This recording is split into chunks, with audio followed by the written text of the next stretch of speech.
वजह से तो नहीं हुई है ना, इतने कम में परिवार भी है, सब कुछ है। अब मेरी फैमिली में मेरी छोटी बहनें भी हैं, छोटे भाई भी हैं, पापा भी हैं। तो अभी पापा तो हैं कमाने से लायक नहीं, जो छोटे हैं वो पढ़ाई कर रहे हैं। रहा किस पे? मुझ पे, क्योंकि अम्मी भी नहीं रही हैं। तो सारी जिम्मेदारी हम करा चुकी है इस चीज़ की। तो कैसे चल रहा है और कैसे नहीं चल रहा, तभी तो मजबूरी में आके हम यहाँ बैठे हैं, वरना हमारे तो पर्दा है। क्या हम सड़कों पे आ सकते हैं? सही है। अभी 15 दिन का कार्यक्रम रहेगा, विधायकों को शांतिपूर्वक समझाना। उसके बाद हमारे लोग विधायकों को घर या बाहर हैं तो अंदर नहीं जाने देंगे, अंदर हैं तो बाहर नहीं आने देंगे। ये हमें भी पता है कि पुलिस लाठीचार्ज करेगी या पुलिस अनेक धाराओं में हमें गिरफ्तार करेगी, इससे हमें डर नहीं लगता। हमने अपने लोगों को पहला नारा यही दिया है, देखिए हम इनको मजबूर कर देंगे कि हमारी बात सुनी जाए। किस तरह से करेंगे? हम गुरिल्ला पद्धति से काम करते हैं। अच्छा, हम विधायकों को, मंत्रियों को घर से अभी हम मौजूद हैं जयपुर के अंदर, और जयपुर की धरा के अंदर गुलाबी नगरी के अंदर मौजूद हैं।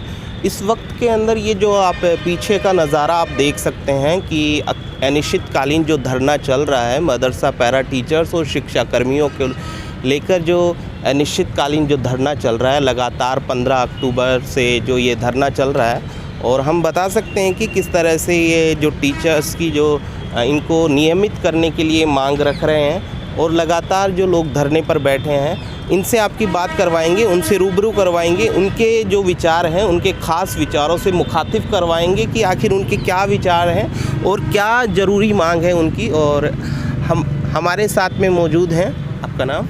ठाकुर शमशेर बालू खान। ठाकुर शमशेर खान जी से हमारी बात हो रही है। क्या मुख्य मांग है आपकी? हमारी एक ही मांग है, राजीव गांधी पैरा टीचर, मदरसा पैरा टीचर और शिक्षा कर्मियों को नियमित करना। इनकी सर्विस 35 साल से लेकर के 10 साल तक है, और ये विद्यालय में वही कार्य कर रहे हैं जो तृतीय श्रेणी अध्यापक करता है। लेकिन इनको मानदेय के रूप में मात्र 9,950 रुपये दिए जाते हैं। इस महंगाई के दौर में जहाँ पे तेल का भाव आप देख सकते हैं, जो खाने का तेल है, पेट्रोल डीजल है, महंगाई जिस तरह से बढ़ती जा रही है, और ये जिस तरह से जो महंगाइयाँ बढ़ती जा रही है, क्या 9,000 10,000 रुपये ठीक रहता होगा? एक पूरी जो अपना परिवार है उसके लिए ठीक रहता होगा? क्या प्रमुख मांग रखेंगे आप मुख्यमंत्री जी से? 9,000 रुपये में घर का किराया, बिजली, पानी आदि पूरे नहीं होते हैं। अन्य काम तो बहुत अलग हैं, बच्चों की पढ़ाई है, बच्चों के कपड़े हैं, रिश्तेदारी है, खाना पीना है, ये तो बहुत बड़ी बात है। और इसी मुश्किल के चलते हमने ये धरना लगाया है, और धरना अनिश्चितकाल के रहेगा। हमारे अभी विधायकों के घरों के आगे धरने चल रहे हैं। अच्छा, कितने लोगों के अभी तक? हमारे अभी 100 से अधिक विधायकों के घरों के आगे धरने। प्रमुख विधायक कौन कौन से हैं जिन्होंने आपके आगे? गोविंद सिंह डोटासरा साहब हैं। तो उन्होंने क्या बोला, क्या आश्वासन दिया उन्होंने? अभी उनका कोई प्रतिक्रिया देखने लायक नहीं है, नकारात्मक ही मानता हूँ मैं तो। अच्छा, इसके साथ साथ साले मोहम्मद हैं, बीडी कल्ला है, शांति धारीवाल हैं, प्रमोद जैन भाया है, मंत्री लगभग हैं, उनके घरों के आगे हमारे धरने लग गए। महेश जी जोशी हैं। आज हम जाएंगे गोविंद सिंह डोटासरा का घर घेरने के लिए जयपुर में, उनका घेराव करेंगे उनके निवास पर। और इस प्रकार से हम लगातार न्याय मिलने तक संघर्ष करते रहेंगे। हमारी एक टीम दिल्ली भी है। अच्छा, परशुराम मोरदिया जी के यहाँ भी धरना चल रहा है। हमारा धरना अभी नीम का थाना और खंडेला नहीं लगा, जो आज लग जाएगा।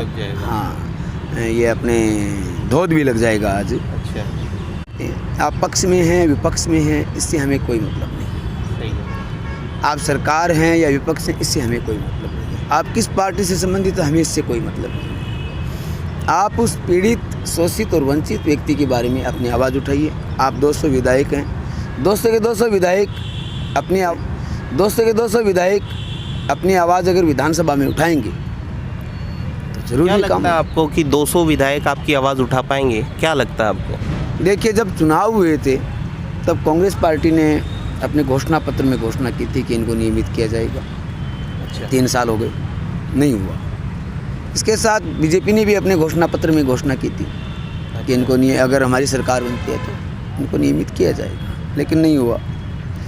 इसके साथ ही जो क्षेत्रीय दल हैं उन्होंने जो हमारे लोग हैं उनके साथ वार्ता की थी चुनाव में कि यदि हम विधायक बनते हैं तो आपकी आवाज़ उठाएंगे। तो उनको आवाज़ तो उठानी पड़ेगी।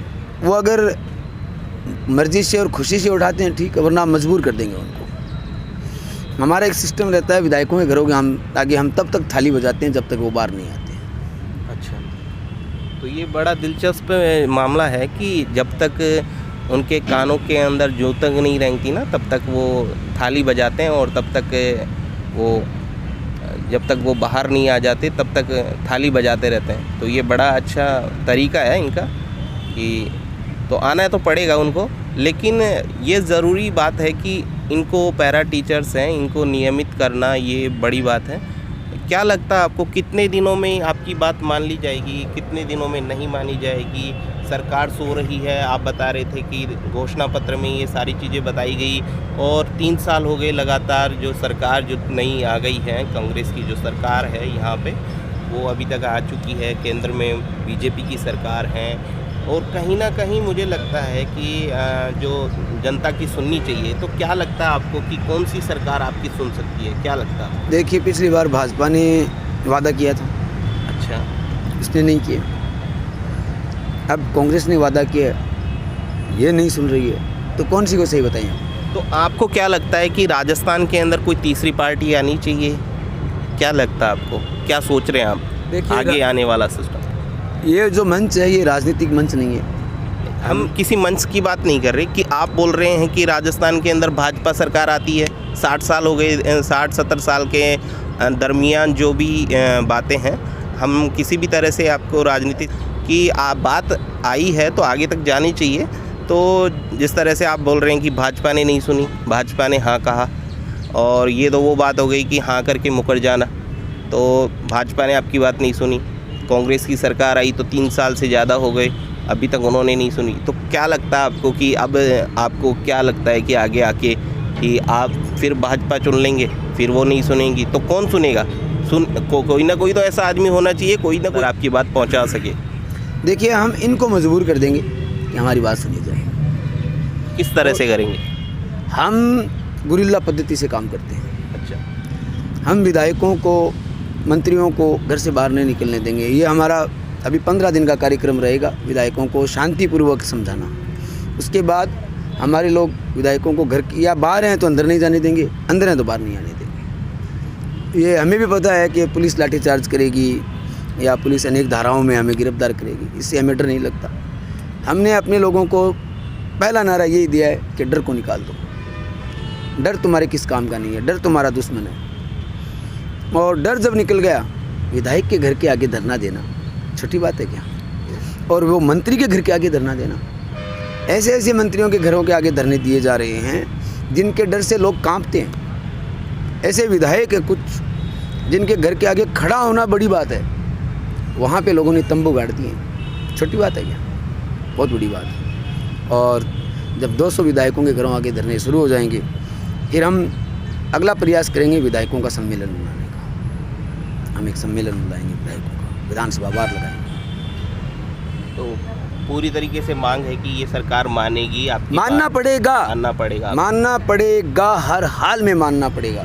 अगर सरकार बाहर निकलना चाहती है, लोगों में आना चाहती है, तो सरकार को मानना पड़ेगा, वरना हम सरकार को कैद कर देंगे। बात सीधे तौर पे रख दी कि सरकार को किसी भी तरीके से, हर तरीके से हम मजबूर कर देंगे कि उन्हें मानना पड़ेगा इन सब की बातें, कि जो पैरा टीचर्स हैं उनकी नियमित करने की मांग है वो रख देंगे और बिल्कुल ही माननी पड़ेगी। और इस वक्त हमारे साथ में मौजूद हैं और हम कुछ और लोगों से जो टीचर्स हैं, पैरानो जी हमारे साथ में मौजूद हैं। और क्या मांग है आपकी? सिर्फ एक ही मांग है हम लोगों को परमानेंट करने की। परमानेंट? तो आपको क्या लगता है कि आपने कह दिया कि परमानेंट करने की मांग है, तो आपने माइक के अंदर बोल दिया, तो आपके हो जाएंगे आप? इंशाल्लाह। नहीं, मैं ये कह रहा हूँ कि अभी जो भी धरने लग रहे हैं यहाँ पे, जैसे रीट मामले को लेकर धरना हुआ, और भी बहुत सारे मामले को लेकर बहुत सारे लोग धरना देते हैं, लेकिन ये क्या लगता है कि आपको कि इस मामले को आपको सुन पाएंगे, नहीं सुन पाएंगे? हमारे पिछले वक्ता ने भी ये सारी चीज़ें हमारे से साझा कर दी। आपका क्या इसके ऊपर मत है कि सरकार सुनेगी या नहीं सुनेगी? जैसा कि सर ने बताया है आपको कि उनको सुनना पड़ेगा, तो जाहिर सी बात है वो सुनेंगे, नहीं तो हम लोग तो बैठे हुए हैं जब तक वो नहीं सुनेंगे। कब तक बैठे रहेंगे आप? जब तक हमारी मांग पूरी ना हो। जब तक आपकी मांग पूरी नहीं हो जाती। अच्छा, कितना आपको वेतन मिलता है इसके लिए? जो आप काम करते हैं उसके लिए वेतन कितना मिलता है? लगभग 9,500 समथिंग। आपकी शादी हो रखी है? नहीं, शादी इसी वजह से तो नहीं हुई है ना, इतने कम में परिवार भी है, सब कुछ है। अब मेरी फैमिली में मेरी छोटी बहनें भी हैं, छोटे भाई भी हैं, पापा भी हैं। तो अभी पापा तो हैं कमाने से लायक नहीं, जो छोटे हैं वो पढ़ाई कर रहे हैं। रहा किस पे? मुझ पे, क्योंकि अम्मी भी नहीं रही हैं। आप तो सारी जिम्मेदारी हम पर आ चुकी है इस चीज़ की। तो तो कैसे चल रहा है और कैसे नहीं चल रहा, तभी तो मजबूरी में आके हम यहाँ बैठे हैं, वरना हमारे तो पर्दा है। क्या हम सड़कों पे आ सकते हैं? सही है। हमारे साथ में तस्लीम बानो हमारे साथ में मौजूद थी। उनकी प्रमुख रूप से मांग है कि पैरा टीचर्स को जो नियमित किया जाए और उनकी जो मांग है सरकार समझे, उनकी बात सरकार समझे और उन्हें नियमित करे। जल्द से जल्द बड़ा जो इन्होंने जो काम कर रखा है कि सभी विधायकों के घर के ऊपर धरना वगैरह, ये सारी चीज़ें अभी तक इनकी जो नीतियाँ चल रही हैं, रणनीतियाँ चल रही हैं, वो बहुत ही अच्छी हैं। तमाम लोगों के साथ में मौजूद थे हम, और तब तक के लिए मिलेंगे अगली वीडियो के अंदर। तब तक के लिए जय हिंद।